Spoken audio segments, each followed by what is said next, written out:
मन बोल हरि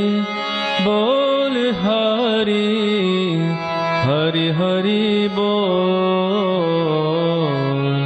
गोविंद माधव गोपाल बोल।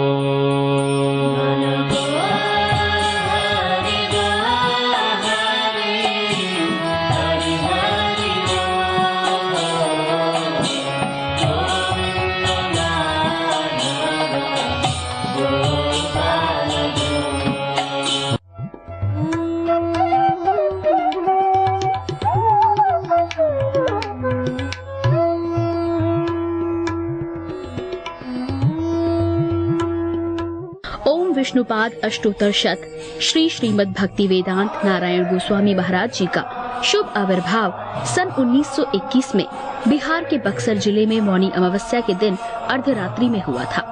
प्रारंभ से ही इनकी धर्म में रुचि थी। बचपन में ही उन्होंने गीता रामायण आदि का अध्ययन किया था। संसार से अत्यंत तीव्र वैराग्य होने के कारण 25 वर्ष की आयु में ही वे गृहस्थ जीवन त्याग कर मठ में निवास करने लगे। सन 1946 में उन्होंने नित्य लीला प्रविष्ट ओम विष्णुपाद श्री श्रीमद् भक्ति प्रज्ञान केशव गोस्वामी महाराज जी से विधिवत दीक्षा प्राप्त की तथा सन 1954 में संन्यास ग्रहण किया। मथुरा में निवास करते हुए अपने गुरु की आज्ञा तथा कृपा से अनेक ग्रंथों का हिंदी भाषा में अनुवाद किया है। इनके प्रमुख ग्रंथ हैं श्रीमद् भगवद गीता, गीत गोविंद, जैव धर्म, वेणु गीत, भजन रहस्य, ब्रजमंडल परिक्रमा, श्री श्री वृहद भागवतामृतम। इन सभी ग्रंथों का English, Spanish, Dutch, French, German, Russian, Italian, Portuguese, Chinese आदि विश्व की अनेक भाषाओं में अनुवाद हो रहा है।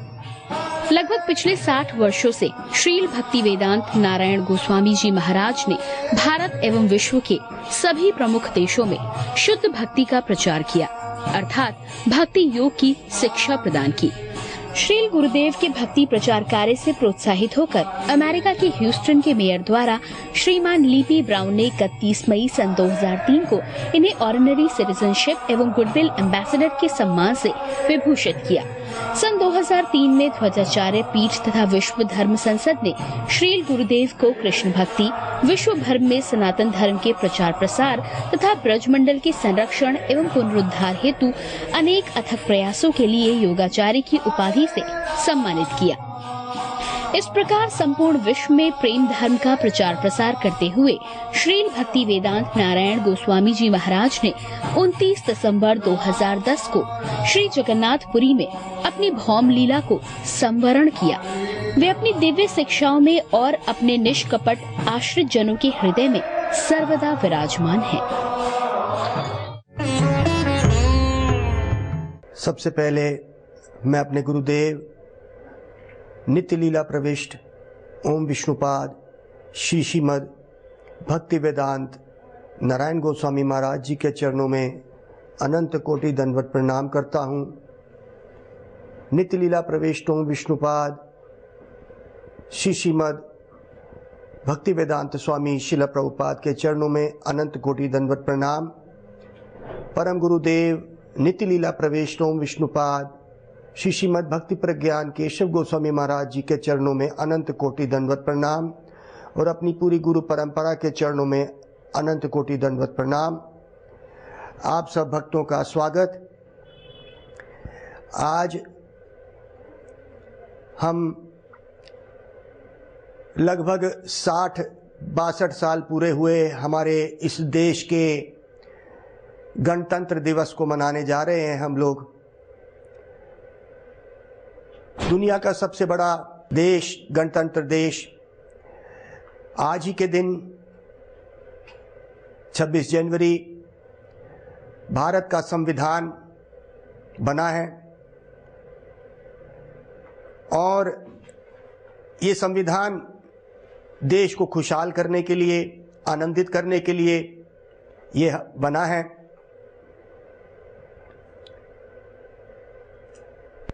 देश का संविधान देश को सुखी, उसकी जनता को सुखी करने के लिए होता है।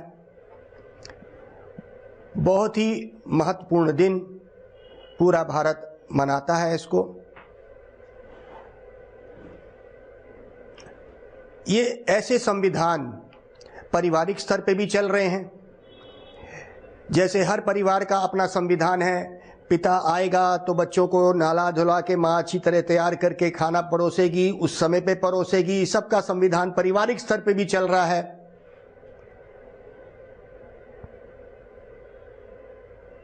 सामाजिक स्तर पे भी ये संविधान चल रहा है। राज्य स्तर पे भी संविधान बने हुए हैं और राष्ट्रीय स्तर पे भी संविधान है। हर तरह से कोशिश करी जा रही है आनंद लेने की। एक बात हम आपसे पूछते हैं, ये जो संविधान बना, आपको पता है इसमें संशोधन भी हुए? संविधान मतलब कॉन्स्टिट्यूशन। इस संविधान में कितने संशोधन हो चुके हैं, मतलब इसको ठीक कितनी बारी करा गया है पार्लियामेंट के अंदर? लगभग 1400 बार। अर्थात जब ये संविधान बना था तो इसका मतलब इसमें 1400 गलतियां थी क्या? जब हम किसी से ये प्रश्न पूछते हैं तो वो हमें कहते नहीं नहीं प्रभु जी, समय और परिस्थिति के हिसाब से बदल जाता है। हम ये पूछ रहे हैं, क्या समय बदल गया? क्या परिस्थिति बदल गई? क्या आदमी बूढ़ा होना बंद हो गया है? क्या मृत्यु आनी बंद हो गई है? क्या आपके राज्य में अस्पताल कम हो गए हैं? बीमारी कम आ रही है? तो क्या समय बदला और क्या परिस्थिति बदली? जब तक हम गीता के संविधान को नहीं मानेंगे जो भगवान ने हमें दिया इस मनुष्य जाति के लिए, ये जो संविधान है ये 700 श्लोकों का संविधान।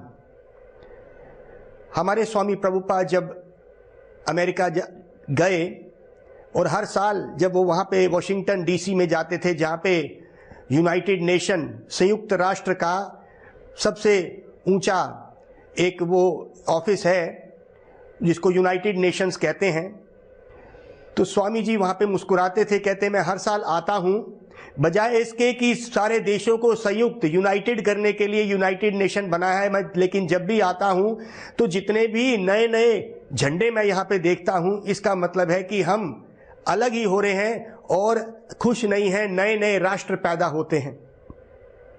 तो ये पारिवारिक स्तर पे जितने भी हम संविधान बनाते हैं, जिसको कहते हैं हम हमारे रहने का ढंग पारिवारिक स्थिति में, उसको भी हम संविधान बोलते हैं।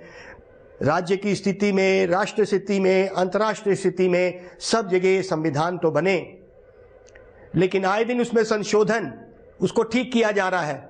क्यों?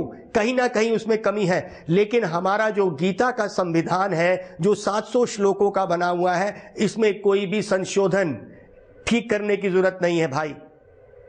ये गीता क्या कहती है, ये संविधान को हम थोड़ा सा सुने। यह शास्त्रा विधिम उस्त्रिज्या वर्तते काम करतः न स सिद्धिम अवापनोति न सुखम न परम गतिम। कहते हैं भाई, जो इस संविधान को छोड़ के, इस शास्त्र को छोड़ के सिद्धि और इस संसार में सुख और आनंद ढूंढ रहा है, वर्तते काम करतः, और काम पूर्वक भोग पूर्वक इस संसार में लिप्त है। न स सिद्धिम, उसको सिद्धि, न सुखम, उसको सुख नहीं मिलेगा, और परम गतिम, उसको किसी प्रकार का आनंद नहीं मिल सकता। तो हमें यह देखना है कि अगर हम किसी संविधान को मनाते हैं तो उसके अंदर भगवत गीता के उद्देश्यों को हमें रखना है। भगवान ने भगवत गीता में सुख और आनंद का एक मार्ग बताया। उन्होंने कहा 10वें अध्याय में भगवत गीता में, मत चित मत गत प्राण, मेरे चित वाला हो जा, अपना हृदय अपने स्मरण मेरे को दे दे। मत मेरे को, चित मतलब अपने हृदय को, मत गत प्राण अपनी सांसों में मेरे ख्यालों में रहे। बोध्यन्ते, एक दूसरे को बता, बोध्यन्ते परस्परम, एक दूसरे को बता। कथयंतश तू माम नित्यम, कथयन मतलब कथा कर, तू माम मेरी, नित्यम हमेशा, तुष्यंती च रमंती च। यही एक मार्ग है सुख और शांति का। इस वक्त हमारे चित्त में क्या है? इस संसार की भोग वासना अर्थात काम वासना, किस तरह से हम इस संसार के प्रभु बन जाएं। कृष्ण ने क्या कहा भगवत गीता में, मेरे चित्त वाला हो जा, अपने हृदय में मुझे बसा। तो हम कृष्ण के बारे में क्या जानते हैं, उनको क्या बसाएं। एक व्यक्ति इस संसार में काम से पीड़ित है, भोग वासना से पीड़ित है, इसीलिए वो दुखी है। क्यों? वो ये भूल जाता है कि वो ये शरीर नहीं, वो आत्मा है। ये क्यों भूलता है? तो भगवान ने, कृष्ण ने अर्जुन को दूसरे ही अध्याय में इसकी खबर दी। बोला, अवृतम ज्ञानमतम ज्ञानिनो नित्य वैरिणी काम रूपेन दुष्पुरालेन च। आवृत है, एक जीव आत्मा का ज्ञान आवृत है, कवर्ड है। ज्ञान में तो नित्य वैरिणी, नित्य ही उसका एक वैरी जो उसको शुद्ध रूप में आने से, निखरने से, उभरने से रोकता है। वो क्या है? ये उसका जो ज्ञान, उसका ज्ञान क्या है कि वो भगवान का दास है, वो भगवान का अंश है। उसको भूल के वो इस संसार का, माया का दास बनता है और क्या करता है, इस वजह से वो दुखी हो जाता है। ये कौन छुपा देता है? आवृत कैसे होता है? ये काम वर्ष में वो व्यक्ति भूल जाता है और वो ये सोचता है कि मैं भोगी हूं। तो जब तक वो इस संविधान, जो गीता का संविधान है, उसको जब तक वो भूल के रहेगा, हम चाहे पारिवारिक स्तर पे, चाहे राज्य के स्तर पे, चाहे देश के स्तर पे, चाहे अंतर्राष्ट्रीय स्तर पे जितने भी संविधान बनाएंगे, उसके जितने भी संशोधन करते रहेंगे, इस संसार में सुख और शांति नहीं आ सकती। यही तो ये शास्त्र बोल रहा है। अरे भाई, कहां कमी है? पारिवारिक स्तर पे भी मेहनत करी जा रही है, किसी तरह से आनंद हो जाए। राज्य स्तर पे, सामाजिक स्तर पे हर तरह से आनंद लेने की प्रक्रिया जारी है, लेकिन संशोधन ही हो रहे हैं। उसको बार बार उस संविधान को, कॉन्स्टिट्यूशन को ठीक ही करा जा रहा है, आनंद और सुख नहीं मिल रहा। कितने आसान शब्दों में गीता में बोला है कि जो व्यक्ति इसको छोड़ के अपने संविधान, अपने रूल्स और रेगुलेशन बना देगा, उसका क्या होगा? वो ना सुखम ना परम गतिम। तो ये काम जो अभी हमको कृष्ण ने दूसरे अध्याय में अर्जुन को इसकी बात बताई कि एक व्यक्ति का जो शुद्ध ज्ञान है वो आवृत हो गया है, कामवश। आवृतम ज्ञानमतम, ये ज्ञान जो है आवृत हो चुका है। इसको कैसे आगे बढ़ाएंगे? इसको कैसे हटा के एक जीव को शुद्ध रूप में पता चले कि मैं कौन हूं? जब तक ये नहीं होगा, क्योंकि मत चित, मेरे चित वाला हो जा, मत गत प्राण, अपने सांसों को मेरे को दे दे, अर्थात हर वक्त भगवान को स्मरण कर। बोध्यंते आपस में, वरना और कोई तरीका इस संसार में, हम जितने भी संविधान बनाते चले जाएंगे उसका संशोधन ही होगा, उसको ठीक ही करते रहेंगे कि ये तरीका ठीक नहीं हुआ, लोग आनंदित नहीं हुए, जब तक हम इस भगवत गीता के संविधान को नहीं लेंगे। तो आज इस खास तिथि पे, जब पूरा देश गणतंत्र दिवस मना रहा है, मेरी आप सब देशवासियों से और जहां जहां तक हमारी आवाज जारी है, प्रार्थना है कि हम लोग गीता के संविधान को किसी तरह से अपनाएं। गीता का संविधान कहता है कि अपने मन को भगवान में कैसे लगाना है, आत्मा और भगवान का क्या संबंध है। इन सब चीजों को, वस्तुओं को भूल के हम इस संसार में भोग वासना में पड़ते हैं, हम दुखी हो जाएंगे। हमारे इस संसार में दुख का कारण ही क्या है, भगवान ने अर्जुन को बोल दिया। और फिर क्या बोला? बोलते हैं, भाई ये जो तेरा दुश्मन है, जो ये बैठा है, ये कहाँ है? इंद्रियानी बनो बुद्धिरस्याधिष्ठान मुच्यते।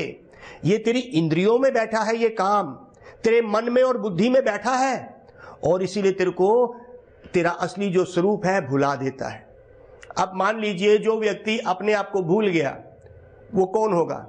या तो वो शराब पिया होगा, या फिर वो भगवान की माया से, तमोगुण से रजोगुण से पीड़ित होगा, वो भूल जाएगा। अगर एक व्यक्ति अपने अस्तित्व को भूल जाएगा तो क्या वो सुखी रह सकेगा? वो अपने को भी दुखी करेगा और सबको दुखी करेगा। इसलिए भगवान ने कहा कि जब तक हम इस संविधान को नहीं अपनाते हैं, हम जितने भी बड़े गणतंत्र दिवस मना लेंगे, हमारे सुखी होने का कारण ये रहेगा नहीं। हमारे शास्त्र में इस काम वासना से लड़ने का एक बड़ा ही आसान रास्ता बताया गया। ये काम मतलब इस संसार को भोगने की वासना, इस संसार का प्रभुत्व बनने की वासना। इसको हम कैसे दूर करें? तो कहते हैं ये तो काम से हम पीड़ित हैं, इसलिए हम अपने आप को भूल गए और भगवान, आत्मा और परमात्मा में ये जो काम का जो पर्दा पड़ गया है, इसलिए हम भूल गए। इसको कैसे दूर करें? हमारे शास्त्र में बड़ी सुंदर कथा भी आती है हमारे भिलवा मंगल ठाकुर की। ये एक शुद्ध भक्त हैं, लेकिन साधक दिशा में इनकी कथा आती है हमारे चैतन्य चरितामृत में। ये एक वैश्या के संपर्क में आ गए। कौन? हमारे भिलवा मंगल ठाकुर। उस वैश्या का नाम था चिंतामणि। सब कुछ भूल गए, अपना परिवार, अपना समाज, क्योंकि एक व्यक्ति काम पूर्वक अंधा हो जाता है, वो भूल जाता है कि लोग क्या कहेंगे। तो भिलवा मंगल ठाकुर ने, ऐसा ही हुआ कि भिलवा मंगल ठाकुर एक वेश्या के पीछे पागल हो गए। कहते हैं कि एक दिन बहुत ही भारी वर्षा हो रही थी, लेकिन भिलवा मंगल रोज इस वेश्या को मिलने जाते थे। आज इतनी भारी वर्षा हो गई और उस वेश्या को मिलने के लिए एक नदी पार करनी होती थी। आज कोई भी नाव भी नहीं है वहां पे, और नदी के इस पार था भिलवा मंगल ठाकुर का गांव और नदी के उस पार उस वैश्या चिंतामणि का।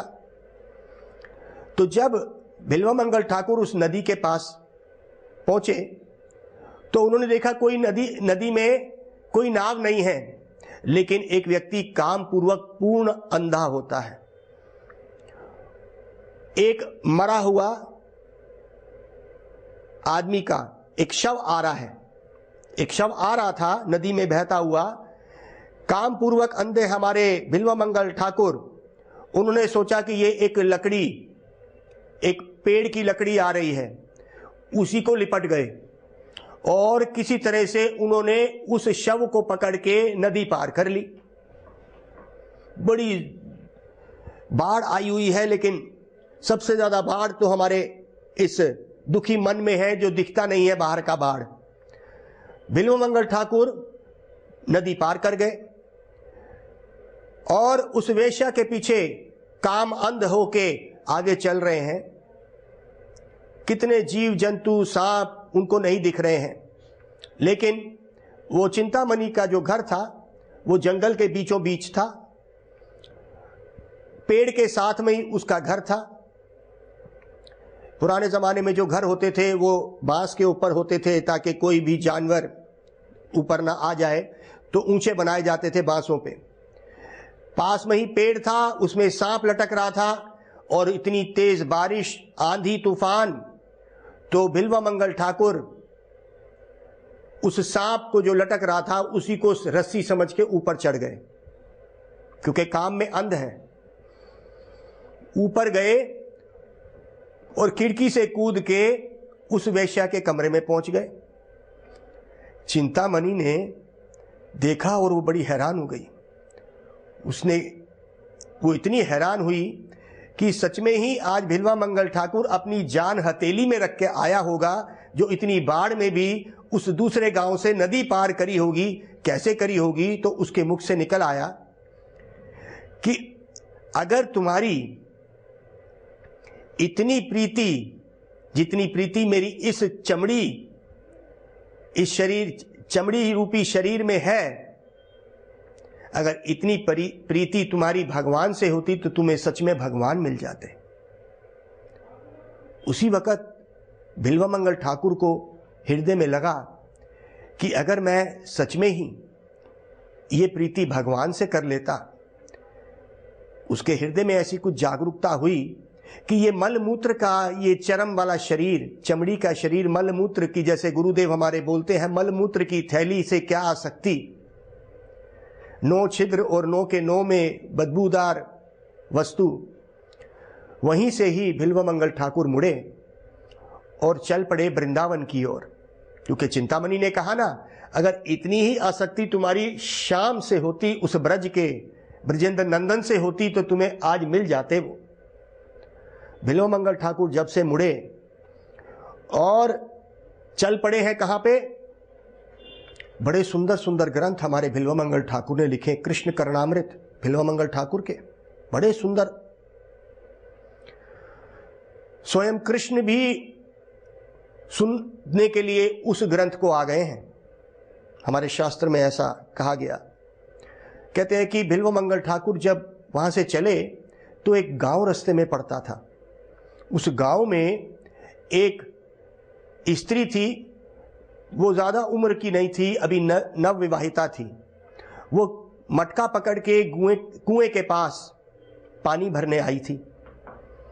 बिल्वमंगल ठाकुर उसको देखने लगे, वो कैसे पानी भर रही है, और उसने पानी भरा और वो अपने घर की तरफ चली। बिल्वमंगल सब कुछ भूल गए, उसके पीछे चल पड़े। जैसे मैंने बताया, कामवश में एक व्यक्ति बिल्कुल अंधा हो जाता है। वो भूल जाता है कि मैं कौन हूं और मेरा संबंध क्या है, मेरे जीवन का लक्ष्य क्या है। बिल्वमंगल ठाकुर उसके पीछे पीछे चल पड़े। वो स्त्री अपने घर चली गई, बिल्वमंगल ठाकुर उसके पीछे पीछे थे। उसी का ही पति बाहर बैठा था उस घर के। तो बिल्वमंगल ठाकुर ने उस व्यक्ति से पूछा, आप कौन हैं? तो उस व्यक्ति ने बोला, उसने बिल्वमंगल ने पूछा कि वो स्त्री कौन है जो घर में गई? तो उस पुरुष ने कहा, ये मेरी पत्नी है, वे मेरी नव विवाहिता पत्नी है। तब बिल्वमंगल ठाकुर ने बोला कि उस स्त्री को जरा बाहर बुला दीजिए। तो उस पुरुष ने सोचा कि बाबा कहीं दूर से आया है, मटके पानी का देखा तो प्यास लगी होगी, तो उसने अपनी पत्नी को बाहर बुला दिया। वो स्त्री बाहर आई, उसने बोला, बाबा क्या बात है? तो बाबा ने बोला कि आपके बाल में जो तीले लगे हैं बाल को बांधने के लिए, मुझे जरा दे दीजिए। उस स्त्री ने सोचा कि बाबा को कोई कांटा चुभ गया होगा, तो जो स्त्री के में बाल हैं उसमें जो कांटे लगे हुए हैं, जिसको आजकल हम पिन के रूप में जानते हैं, तो कुछ कांटा चुभ गया होगा इसको, तो उसने निकाल के दे दिया। और बिल्वमंगल ठाकुर ने उसी को अपने आंखों में डाल लिया और झरझर करके खून की धारा बह गई। दोनों पति पत्नी बड़े ही हैरान हुए कि यह क्या हो गया। उसी वक्त बिल्वमंगल ठाकुर के हृदय की आंखें जाग गईं और अंधे होके, बाहरी दृष्टि से अंधे होके वो चल पड़े वृंदावन की ओर। तो वो स्त्री पुरुष दोनों पूछने लगे, पति पत्नी, कि बाबा किधर जा रहे हो? उन्होंने कहा, मैं वृंदावन की तरफ जा रहा था, थोड़ा भूल गया रास्ता। अब जिसने इतना भगवान के लिए त्याग कर दिया, उसकी हृदय की आंखें खुल गईं। और एक छोटा बच्चा उस बाबा का डंडा पकड़ के बोलने लगा, बाबा कहाँ जाना है? तो बिल्वमंगल ठाकुर ने बोला कि मैंने वृंदावन जाना है। तो वो बच्चा कौन था? वो स्वयं बाल गोपाल कृष्ण ही थे, और उसका डंडा पकड़ा ही था कि उस बच्चे ने बोला, जो स्वयं कृष्ण थे, कि बाबा आप वृंदावन पहुंच गए हो। इसका क्या मतलब हुआ? वो दूरियां भी खत्म हो जाती हैं। भगवान से दूरियां हमने ही बनाई हैं, समय की दूरियां भी हमने बनाई हैं। ये दूरियां तब खत्म होती हैं जब हमारा हृदय साफ हो जाता है। हृदय की मैल के कारण हम ये नहीं पहचान सकते हम कौन हैं और भगवान कौन है। इसलिए कहते हैं कि ये जो गीता का संविधान है, जो एक पुरुष को अपनी असली स्थिति बताता है, हम कौन हैं, हम इस संसार में क्यों आए। अगर हम मनुष्य हैं तो हम ये पूछें हम कौन हैं। कुछ साल पहले हम बोलते थे हम छोटे बच्चे हैं, अब हम बोलते हैं हम आदमी हैं, हम परिवार वाले हैं, हम पिता हैं, हम दादा हैं। ये अस्तित्व हमारा नहीं, हम भूले जा रहे हैं। ये शरीर के साथ हम संबोधित करके अपने आप को भूल गए कि हम कौन हैं। भगवान का संबंध एक आत्मा भूल गई। आत्मा का क्या संबंध है भगवान से? जीवेरा स्वरूप है कृष्णेरा नित्य दास। जीव का स्वरूप क्या है? भगवान का दास बनना। उसको भूल के हम इस संसार में माया का दास बन गए और हम इस संसार में इस संसार का दासित्व करते हैं। कितनी सेवा करते हैं हम अपने परिवार की, अपने बच्चों की, अपने माँ बाप की, पति पत्नी, कितनी सेवा करते हैं हम। अगर हमें ये पता चले कि कोई मर गया, फिर क्या करेंगे? सब काम काज छोड़ देंगे आप। क्यों? क्योंकि वही हमारे जीवन स्तोत्र है, जहां से हमें शक्ति मिलती है। हमारे अंदर सेवा की भावना है, इसीलिए हम कार्य करते हैं। तो हमारे अंदर एक स्वरूप है, वो सेवा का स्वरूप है। पति पत्नी हुए, मान लीजिए उनका बच्चा नहीं है, कोई नहीं हुआ, तो क्या करते हैं? कुत्ता गोद में ले लेंगे, उसकी सेवा करेंगे। कोई बच्चा गोद ले लेंगे, उसकी सेवा करेंगे, क्योंकि स्वरूप क्या है हमारा? हमें सेवा करनी है। तो देखिए, अगर हम भगवान की सेवा शुरू कर दें तो ये सबसे उत्तम सेवा है और ये हमारी आत्मा को सुख और शांति देगी। भगवान की सेवा शुरू कैसे होती है? खासकर कलयुग में। कहते हैं कलयुग में भगवान ने नाम का अवतार लिया है और उस नाम अवतार से भगवान के नाम और भगवान में कोई अंतर नहीं है। और भगवान ने अपनी सारी शक्ति इस नाम में डाल दी है। नाम नामे कारी बहुधा निज सर्व शक्ति। भगवान ने सारी शक्ति अपनी डाल दी है इसमें, इन नामों में। नाम और भगवान में कोई अंतर नहीं, नाम और नामी में। कहते हैं कलेर दोषा निधे राजन अस्तिये को महान गुना। इस कलयुग में नदी बह रही है, अगर किसी में कमियां देखनी है तो कमियां ही कमी दिखेंगी तुम्हें। नदी बह रही है किसी में भी, लेकिन कलेर दोषा निधे राजन अस्तिये को महान गुना। एक महान गुण है क्या? कि आप जहां भी बैठे हैं ये 16 शब्द का महामंत्र ले लीजिए, अस्तिये को महान गुना। कीर्तन इवा कृष्ण से, कृष्ण का कीर्तन। आइए मेरे साथ गाना शुरू कर दीजिए, तब आपका जीवन सफल होगा। और यहीं बैठे हुए एक ऐसा संविधान बनाइए कि हम सब सुखी हो जाएं। ये संविधान क्या है? ये 16 शब्द का संविधान हमारा। हरे कृष्णा कृष्णा कृष्णा हरे हरे, हरे राम राम राम हरे हरे, गौर प्रेमानंदे हरि हरि बोल। मन बोल हरि बोल हरि, हरि हरि बोल। गोविंद माधव गोपाल बोल।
हरि हरि बोल।